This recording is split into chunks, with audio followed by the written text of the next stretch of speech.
বহুত ৰং ৰহস্যই থাকোঁ, দুখবিলাক লুকুৱাই ৰাখোঁ।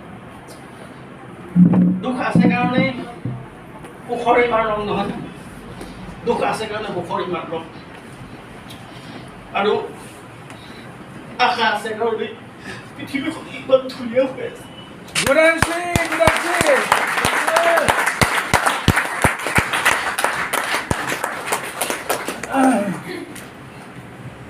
অকলশৰীয়া জীৱনবোৰ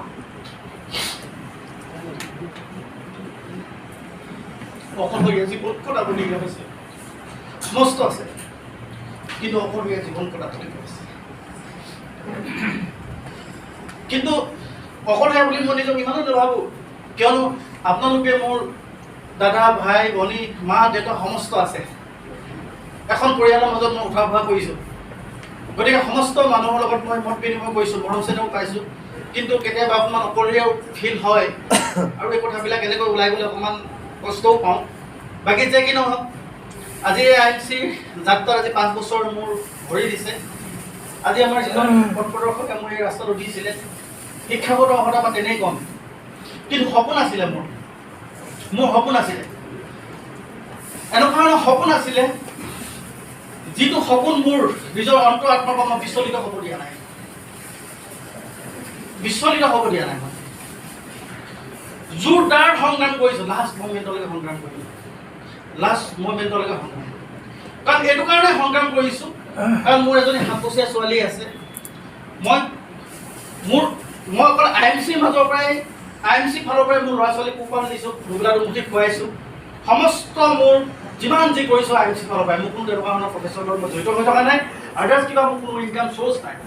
ৰাতিপুৱা গধূলিলৈকে মই IMC, মোৰ ব্ৰেইনত অকল IMC হয়।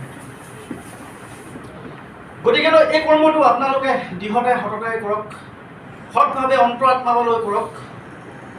লক্ষ্যবিহীন কৰ্ম, লক্ষ্যবিহীন যাত্ৰা, উদ্দেশ্যবিহীন কৰ্ম। লক্ষ্যবিহীন যাত্ৰা আৰু উদ্দেশ্যবিহীন কৰ্ম কথা নাইকিয়া নাৱৰ নিচিনা হয়। যদি লক্ষ্য যদি আপোনাৰ সৎ হয়, উদ্দেশ্য যদি মহৎ হয়, আপোনাৰ অন্তৰ আত্মা পোৱা বস্তু, আপোনাৰ অন্তৰ আত্মাই বিচাৰি থকা বস্তু, আপোনাৰ হাৰ্টখনে বিচাৰি থকা বস্তু 100 to 120% গেৰাণ্টি মুখৰ আগত খাৰা হ'ব। কিন্তু আমি এই কৰ্মটো আমি 10জনৰ হিতৰ কাৰণে কৰিব লাগিব। আজি অমৰজ্যোতি বৰুৱা চাই কৈ গৈছে, খুব সুন্দৰ দুটামান কথা কৈ গৈছে যে নিজক পাহৰি আনৰ কাৰণে কৰক। কাৰণ IMC গোটেই ছিষ্টেমটোৱে সেই কথাটোৱে বুজাইছে, নিজক পাহৰি আনৰ কাৰণে কৰক, আনৰ ছাকচেছৰ কাৰণে কাম কৰক, জোৰদাৰ কাম কৰক। তাৰ কাৰণে আপুনি ধৈৰ্য ৰাখক, নিজৰ আত্মবিশ্বাস ৰাখক, সৎ সাহস ৰাখক, আত্মবিশ্বাসে কৰ্মটো কৰিবলৈ আগবাঢ়ি যাওক। ধৈৰ্য, আত্মবিশ্বাস, সৎ সাহস আৰু ত্যাগ, এই 4টা বস্তু যদি একলগ কৰি যদি আমি কৰ্ম কৰিব পাৰোঁ, আপোনালোকে সঁচাকৈ ছাকচেছ হ'ব। প্ৰত্যেকৰ ওচৰতে, আমাৰ চবৰ ওচৰতে চব বস্তু আছে, আমাৰ নাইকিয়াতো নহয়। আপোনালোকৰ দুখ আছে নাই কওকচোন, সঁচা কথা কওকচোন। মোক দুখৰ সংজ্ঞা বিচাৰি পেলাই মোক ক'ব নালাগে। দুখ আছেনে নাই আপোনালোকৰ? আছে, সকলোৱে আছে দুখ। টকা পইচা কিন্তু সকলোৱে আছে, আছেনে নাই? টকা পইচা আছেনে নাই আপোনালোকৰ? 100% আছে। টকা পইচা নোহোৱাকৈতো আমি জীয়াই থকা নাই নহয়। টকা পইচা নহ'লেতো আমি দুবেলা দুমুঠি খাব নোৱাৰিলোহেঁতেন, ল'ৰা ছোৱালীক পঢ়াব শুনাব নোৱাৰিলোহেঁতেন, হয়নে? কিন্তু সপোন থাকে, হয়তো ল'ৰা ছোৱালীক উচ্চ শিক্ষা প্ৰদান কৰিবৰ কাৰণে বহুত টকাৰ প্ৰয়োজন আছে। আজি দুবেলা দুমুঠি যেনেকৈ হাত জোৰ মাৰি খাইছোঁ, হয়তো কাইলৈ আমি ভালকৈ খাম বুলি ভাবিছোঁ, কিন্তু জীয়াইতো আছোঁ নে নাই? খাই আছোঁ, কিন্তু ইনকামটো কৰি আছোঁ। যেনেকৈ যি হওক, কোনোবাই লাখ টকাৰ ইনকাম কৰিছে, কোনোবাই 100 টকা, কোনোবাই 1000 টকা হ'ব পাৰে, কিন্তু ঘৰখন পৰিচালনা কৰাততো আমাৰ কোনো তেনেকুৱা ধৰণৰ অসুবিধাৰ সন্মুখীন হোৱা নাই। হয়, অসুবিধাৰ সন্মুখীন হৈছে এই সপোনবিলাকৰ কাৰণে, অৰ্থ অভাৱ, ৰাইট? আচ্ছা, আপোনালোকে অকণমান ৰিয়েলাইজ কৰক, জাষ্ট অকণমান কিছুমান কথাত আমি যদি সংশোধন কৰি নিজক যাওঁ, অকণমান সময়, জাষ্ট অকণমান সময়, আমি হোৱাৰ আগমুহূৰ্তত যদি 5 মিনিট সময় নিজক যদি ভাবি দিয়ে, 5 মিনিট সময় নালাগে, 1 মিনিট সময় নিজক লৈ ভাবক। জন্ম হ'লে মৃত্যু এক অনিবাৰ্য, প্ৰত্যেকে জানে, হয়নে নহয়? ৰাইট? কিন্তু অকণমান ৰিয়েলাইজ কৰিছোঁ, অকণমান ৰিয়েলাইজ কৰিছোঁ। মুখৰ আগত দপ দপকৈ জ্বলি থকা এটা চিতা যেতিয়া সৎকাৰ কৰি থাকে সেইখিনি সময়ত দস্যু শান্ত হৈ যায়, হয়নে নহয়? আপোনালোকে পাইছে নহয়, আমিতো সেইবিলাকত আছোঁ। কিন্তু সেই সময়খিনি যেতিয়া চিধা দপদপকৈ জ্বলি থাকিব, এটা উগ্ৰ ব্যক্তিও শান্ত হৈ যায়, অন্তৰখন নৰম হৈ যায়। কিন্তু অকণমান অনুভৱ কৰক, আমাৰ যিবিলাক ল'ৰা ছোৱালী আমি ডাঙৰ দীঘল কৰিছোঁ, আজি মোৰ 7 বছৰীয়া এজনী ছোৱালী আছে, মোৰ যদি 7 বছৰীয়া ছোৱালী আছে, যদি এই পৃথিৱীৰ পৰা মই যদি এতিয়া নাইকিয়া হৈ গুচি যাওঁ, মোৰ সেই 7 বছৰীয়া ছোৱালীজনী কি হ'ব? কি হ'ব পাৰে ভাবি চাওকচোন। কি হ'ব পাৰে যদি মই নাইকিয়া হৈ গুচি যাওঁ? যদি মই নাইকিয়া হৈ গুচি যাওঁ, মোৰ পৰিয়াল কি হ'ব পাৰে? ৰাতি আমি 2টা-3টা বজাত ঘৰত সোমাওঁ। আমি যিবিলাক প্ৰফেচনেলি কাম কৰি আছোঁ, আমি সকলো লিডাৰে যেতিয়া প্ৰফেচনেলি কাম কৰিছোঁ, নিশা 1টা, 1:30, 2টা বজাত যদি ঘৰত সোমাওঁ, সেই সোমোৱা সময়খিনিত ল'ৰা মাইকীটো একদম নিতা মাৰি হৈ থাকে, ৰাইট? হয় নে নহয়? কওকচোন। যদি নাইকিয়া হৈ গুচি যাওঁ এই পৃথিৱীৰ পৰা, শুব পাৰিবনে? শুব পাৰিবনে? IMC এইটো কাৰণেই জোৰদাৰ কৰিছোঁ, IMC এইটো কাৰণেই ত্যাগকৈ কাম কৰিছোঁ, নিজক পাহৰি কাম কৰিছোঁ, সৎ সাহসে কৰ্ম কৰিছোঁ, এইটো কাৰণে যদি মই হেৰাই যাওঁ, যাতে কোনো জীৱনত টকা কাৰণে হাহাকাৰ লাগিব নালাগে। তাৰ কাৰণে আমি ফাৰ্ষ্ট ষ্টেপ, 3জন ব্যক্তিৰ সপোন বাস্তৱ কৰিম বুলি নিজক পাহৰিব লাগিব। ত্যাগ কৰিব পাৰিব সেইখন? ধৈৰ্য দিব পাৰিব নোৱাৰে ইমানখিনি?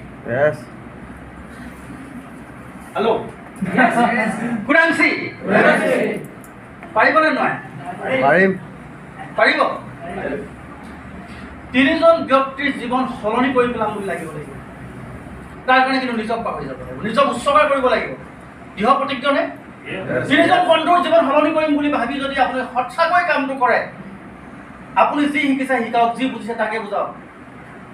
যদি আপোনাৰ সেই 3জন ব্যক্তিয়ে যদি 50% কষ্ট কৰিছে, আপুনি 100% কষ্ট কৰক। লাগে আপুনি নেখাই নবৈ কাম কৰক। 3জন ব্যক্তিৰ ফাৰ্ষ্ট ষ্টেপ জীৱন সলনি কৰিবলৈ কাৰণে আপোনালোকে লাগক। যদি মোৰ পৰা যদি এজন নিবনুৱা ল'ৰা সংস্থাপন পায়, মোৰ পৰা যদি এজন নিবনুৱা ল'ৰাৰ এখন ঘৰ সুখৰ হাঁহি বিৰিঙি যায়, হয়তো আমাৰ সকলোৱে জন্ম লোৱা সাৰ্থক। আজি অমৰজ্যোতি বৰুৱা ছাৰৰ পৰা আজি হাজাৰ হাজাৰ মানুহৰ জীৱন সলনি হৈ গুচি গ'ল।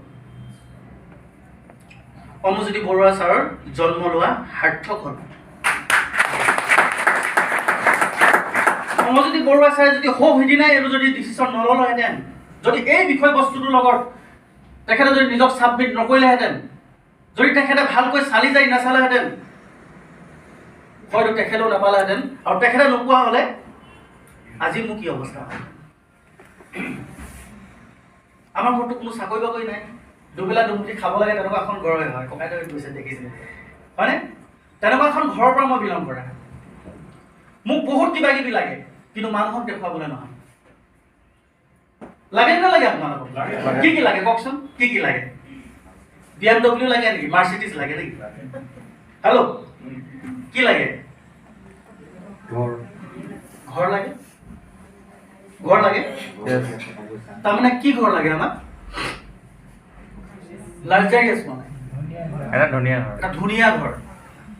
যিখন ঘৰত আছো সেইখন ঘৰনো কোনে বনোৱা? ঘৰ মা দেউতাই বনোৱা, ৰাইট? দীপক চাতিকাটা জোৰদাৰ হাত তালি হ'ব।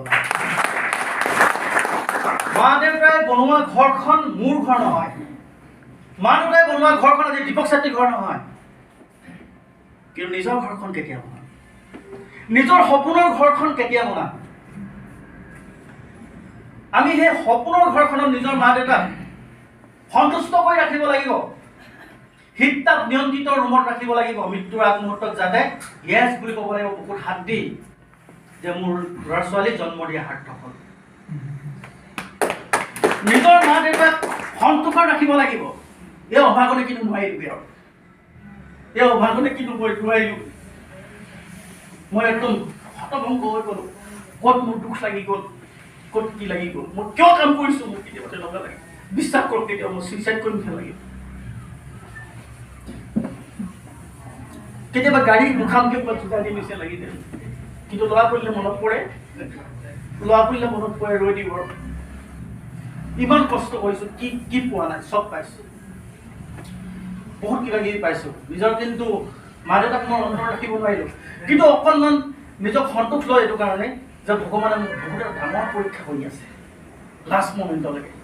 কিন্তু হয়তো শেষ পৰীক্ষা নি এখন চলি আছে নেকি, কেতিয়াবা সেইখনকে ভাবি পেলাই মনত বহুত সন্তোষ ল'ব। একেবাৰে যেন শেষ পৰীক্ষা যেন চলি আছে নেকি মোৰ, ক'ত দুখ লগাটো বিচাৰি নাপাওঁ, কি কৰিলোঁ সেইটোও বিচাৰি নাপাওঁ। সপোনৰ ঘৰ এখন তৈয়াৰ কৰি আছোঁ, কিন্তু ভাবিছিলোঁ মা দেউতাক তাতেই ৰাখিম, কিন্তু আঁতৰি গুচি যাবলগীয়া হ'ল। দাদা সমস্ত পৰিয়ালৰ পৰা মই আঁতৰি আজি অকলশৰীয়া জলাশয়ৰ মাজত ঘৰ বাৰী বনাবলগীয়া হ'ল। কিন্তু সেইবিলাক কথা কওঁতে কিবা যেন পাপি এটাই কথা কৈ থকা নাই, ফিলিংছ হয় তেনেকুৱা। কিন্তু কৰ্মখিনি সুচাৰুৰূপে পৰিচালনা কৰি গৈ আছোঁ। যদি ক'ৰবাত যদি অজানিতে কাৰোবাক ঠগবাজ কৰি খাইছোঁ বা কিবা কৰিছোঁ, তেখেতে বিচাৰ কৰি থাকিব, তেখেতৰ বিচাৰ মতে মোৰ ফল পাম। গতিকে সেইটো হিচাপত হয়তো মই কৰা নাই, খোজে প্ৰতি অপৰাধ ক'ৰবাত হ'ব পাৰে, কিন্তু সেই অপৰাধখন ভগৱানে যাব। আজি এই কৰ্মখিনিৰ যোগেদি আজি এই জেগাডোখৰ পাইছোঁ, 100% অংশীদাৰ কিন্তু আপোনালোক, 100% অংশীদাৰ আপোনালোক হয়। আজি মই এম্বেচাডৰ ৰেংকটো পাই উৎফুল্লিত হৈছোঁ, হয়, বহুত আনন্দ লাগিছে। কিন্তু সেই আনন্দৰ অংশীদাৰ আপোনালোক। মোক আপোনালোকে ইয়ালৈ পঠিয়াইছে, আপোনালোকৰ ফালৰ পৰাই আহিব পাৰিছোঁ, কিন্তু তাৰ মৰ্যাদাখনে মই বিচাৰি পাইছোঁ। কিন্তু 100% অংশীদাৰ আপোনালোক নহ'লে, আপোনালোকে যদি এইখিনি নকৰিলেহেঁতেন মই ইয়াত নাপালোঁহিহেঁতেন, হয়নে? তো মই চাৰিবাৰ এটা জোৰদাৰ হাততালি হ'ব লাগে।